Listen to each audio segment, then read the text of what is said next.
Let me start with a definition first. Weather is not climate. Climate is the long-term average, typically 30 years, of the properties of weather. And that's nicely illustrated by this chart, which shows about a 900-year-long record of the annual height of the Nile River measured during the summer minimum in Cairo. The Egyptians, of course, cared a lot about the height of the Nile, as did the people who were ruling Egypt in any given time.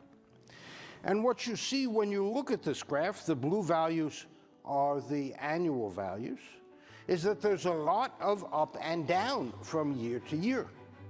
One year it could be up at almost 6 meters, and the next year or so it's down at 2 meters or 1 meter. So that's weather. It happens year to year.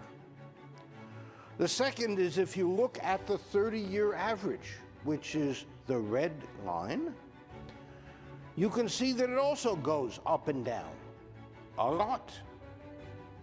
And if you were alive during the first 150 years of this record, you would see the annual minimum going down, and no doubt some medieval Egyptian climate panel would be screaming new normal, and recommending prayers and sacrifice.